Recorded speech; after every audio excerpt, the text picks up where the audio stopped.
So today in this video we will be seeing Political Science Chapter 1 of Class 10 Power Sharing.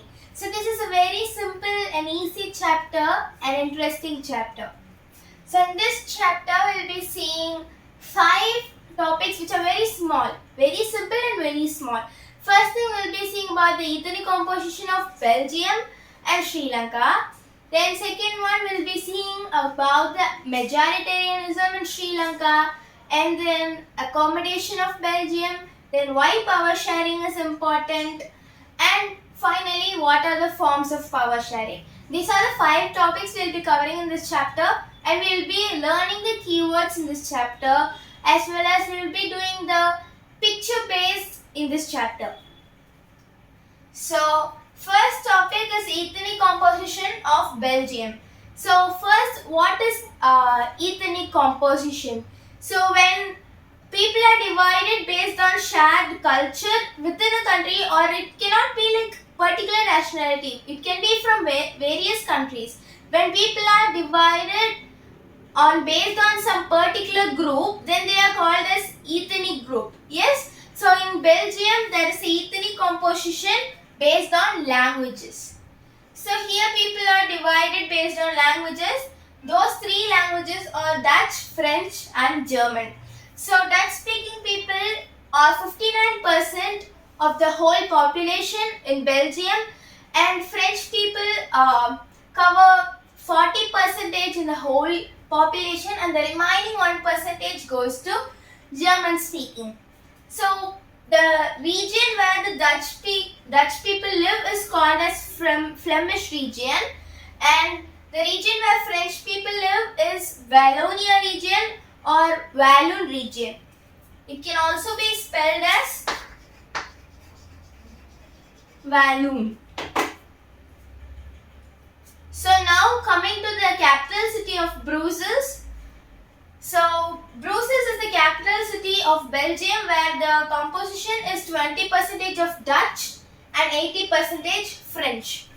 So actually the major population is Dutch speaking people, but if you see in Brussels, the major population is held by French people. So now I will be drawing a map for this explanation. So this is a rough drawing of the country Belgium. So here you could see that this area, the northern part of the country is Flemish region, where you could find Dutch speakers, and the southern part is Walloon region, where you can find the French speakers, and in the eastern part of Walloon, that's a shaded area which denotes German speaking people. 1% of the German speaking people live here. So this Brussels is present in the Flemish region, where French is the majority, but still it lies on the Dutch speaking region.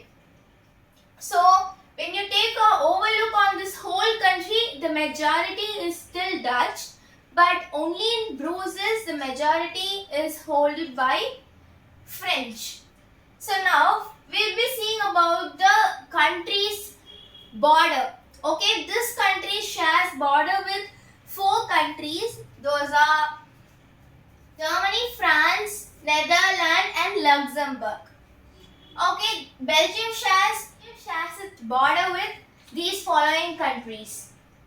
So another fact is that this is almost the same area of Haryana, but has the half of the population of Haryana, which means that the population of Haryana is 2 crores, but the whole population of Belgium is 1 crore. Yes?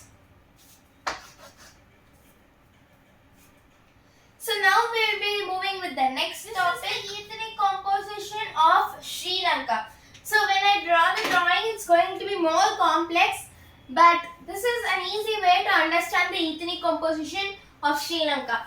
So 74% of the Sri Lankan people are Sinhala speaking people who mostly follow the religion Buddhism.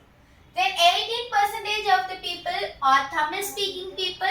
So in that 5% are Indian Tamils and 13% are Sri Lankan Tamils. and the 7% is Christians, and remaining 1% is Muslims. So this also contributes Sri Lankan Christians as well as Tamil Christians. Tamil Christians in the sense native Indians. Yes. So I would repeat: 74% of Sinhala speakers, and 18% of Tamil speakers, and the 7% of Christians, and 1% of Muslims. So this is the simple composition of Sri Lanka. So these Tamils occupy the northern parts of Sri Lanka. The northern parts you could find in this region. This northern parts and the eastern parts are being occupied by Tamils. Majoritarianism in Sri Lanka and accommodation of Belgium. So first let me say what is majoritarianism.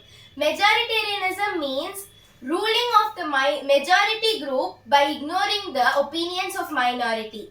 Simply we say that when the majority group rules the country without hearing the opinions of the minority group, it means that majoritarianism. So the majority group in Sri Lanka was Sinhala speakers who were mostly Buddhist.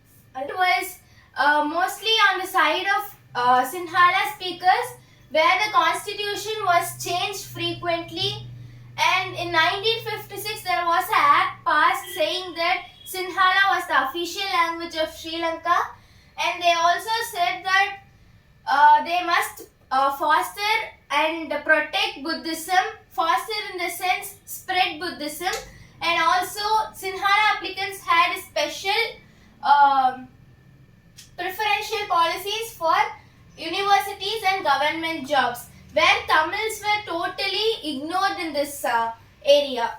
So there were some steps taken by Tamil people against this, and we will see what are those. So these are the following steps taken by Tamils against the Sinhala speakers. So by 1980s there were several political groups formed by Tamil people, and they wanted Tamil to be the official language of Sri Lanka, as well as they demanded for a separate state named Tamil Eelam, as well as they wanted equal opportunities as Sinhalas in universities and government jobs. But these Sinhala officials denied their demands repeatedly. So this led to a civil war which ended in 2009, and there were lots of deaths during this civil war. So now what is a civil war? Civil war is a conflict between two opposing groups within a country, which actually is opposing opinions. So each group will have opposing opinions, and that seems to be like a war. That is called as a civil war. So now we are moving to the next topic, accommodation of Belgium. Between 1950s to 1960s, there was a tension caused between Dutch speakers and French speakers in Belgium. Why? Because the minority French speakers were more rich and powerful compared to the majority group. So this is the reason for the tension between Dutch speakers and French speakers, and rich and powerful is the key word. So because of this, between 1973 to 1990, 4 times the constitution of Belgium was amended in order to resolve this problem. So now they have given the models of the amendment of constitution for 4 times. First time there was a law for equal representation of ministers of Dutch speakers and French speakers in the government. Then the second time when it was amended, it was said that state government is not subordinate for the central government. And the third one is separate government in Brussels for Dutch and French separately. And fourth one is community government, where there will be separate leaders for cultural, language and religious and educational things of particular community. So now this third form of government is not followed, and other 3, 1, 2 and 4 are followed, and the the tension between the Dutch and French was resolved this way by amending the constitution for 4 times. So now the Brussels is the European Union headquarters of European Union. So now what we learnt in this is that When we have majoritarianism, there would be no gain between the government of two communities or two or more communities. We're seeing why power sharing is important and what are the forms of power sharing, as well as we will be completing the picture based in the book. So first is, why is power sharing important? So to say power sharing is important, we need reasons. So there are two types of reasons or two sets of reasons, that is prudential reason and moral reason.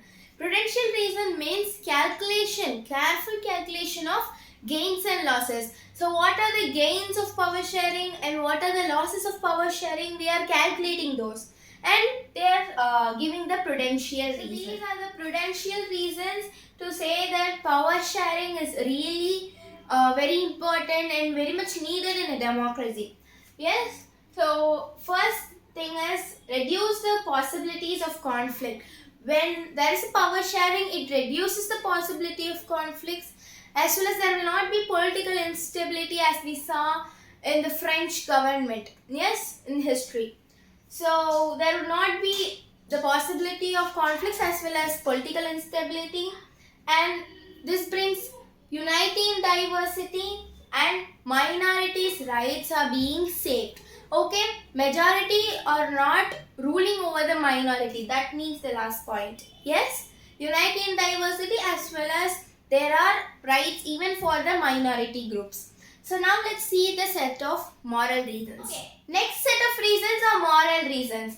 So first is, it's a very spirit of democracy. Yes, when there is democracy, obviously there should be power sharing or it's not said to be a democracy. Then second point is, people have the right to be consulted on how they are being governed.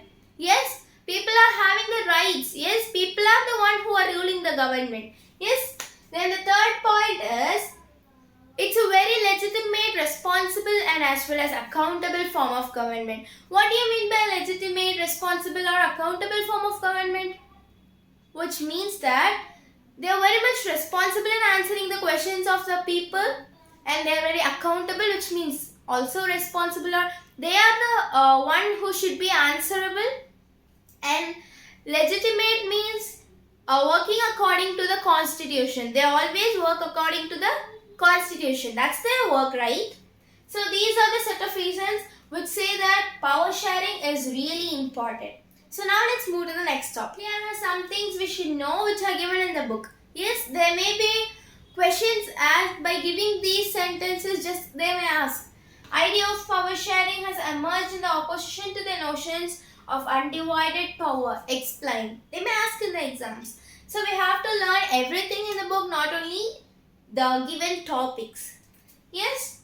So first point is, idea of power sharing emerged in the opposition to the notions of undivided power, which means there were many aims or beliefs that power sharing is really unwanted for a government. Yes, it was said that power sharing is not needed, but there was an appearance of power sharing or emergence of power sharing when the beliefs of undivided power were opposed. Yes, what were the beliefs of undivided power? Notions in the sense, beliefs. Notions here means beliefs. Yes, what were the beliefs that were opposed by the people? Okay, there were some beliefs of the undivided power, that the power sharing is not needed. Yes. So the first belief was that the power must reside in the one person or the group of persons residing in one place. If there was a power in one hand, that would be easy for decision making. They thought that if the power was divided, then it will not be possible for decision making and it creates a political instability. That's what they thought. That's why the undivided power was followed for a long period of time. But there was a time where these notions were opposed, these beliefs were opposed, and there the emergence of power sharing started. Yes, so these are the two beliefs. And next thing is, what do you think is the principle of democracy? Democracy or power sharing? Yes, the major principle of power sharing is people is the all source of power. People are the all source of power in power sharing. Yes, that is the basic principle of power sharing. So these 2 points are very much important before entering into this topic. So these are the 4 forms of power sharing. First is horizontal, vertical, social groups and political parties and pressure groups and as well as movements. So first, what is horizontal form of power sharing? When power is divided among the organs of the government, that is legislature, executive and judiciary, we say it as horizontal form of government. And vertical form of government means when the power is divided to the different levels of government. Let's say it is going to be central government, then state, then we have other forms of government. Then third one is social groups. Social groups means when there are rights and powers given to different social groups or different communities, like for their language or religion or whatever. Yes, to in order to protect their particular community, if the rights were given, then that is social groups. And the last one is political parties and pressure groups.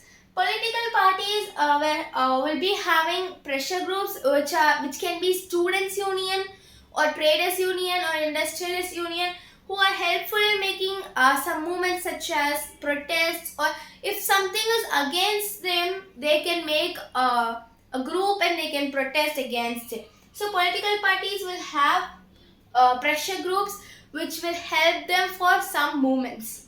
Yes, let me say again, horizontal means power is divided among different organs of the government, which means they exercise power in different amount of power in the same level of organs.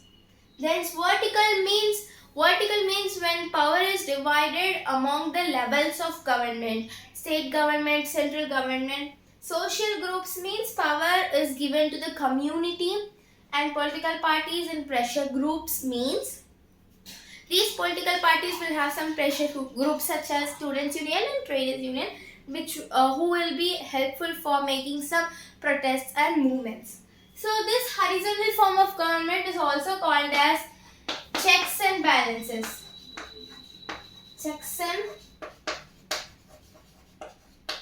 balances. Checks and balances means each of the organ checks the other organ from exercising unlimited power. Yes, no organ exercises unlimited power or uses its power wrongly, because each organ checks the other. Then vertical form of government is also called as federal form of government. Federal form of government. So now we have completed the forms of power sharing. Next we'll be seeing the picture based. Yes. So this is the first picture in the book, which shows the places and the directions of a particular place in 2 different languages, French and Dutch. So here you could see that the directions as well as places are different, written in 2 different languages for 2 different community people. Yes. So this is the second picture. This is the European Parliament at Belgium. So this is the third picture, where there are 2 steerings in a car, and this represents a coalition government. So what is a coalition government? Coalition government means when 2 or more parties combine together and contest in the election. When they win in the election, they are said to be coalition government. Or they contest, and if they don't win, they are said to be alliance party. Simply, when alliance parties contest an election and win the election, they are said to be coalition government, and they form the government together. So here we represent the country Germany. So in Germany there are 2 major parties, Chinese Democratic Union and Social Democratic Party. These 2 parties are historically rivals. Historically rivals in the sense, from the root they were opponents. Okay, from the root they were opponents. But in 2005 elections, both of them did not get clear majority. Neither the Chinese Democratic Party nor the Social Democratic Party did not get the clear majority. So they were forced to form a coalition government, and each party still takes different routes to take the decisions, but still they run a coalition government. Then we are moving to the fourth picture of Russian President Putin and US President Bush in 2005.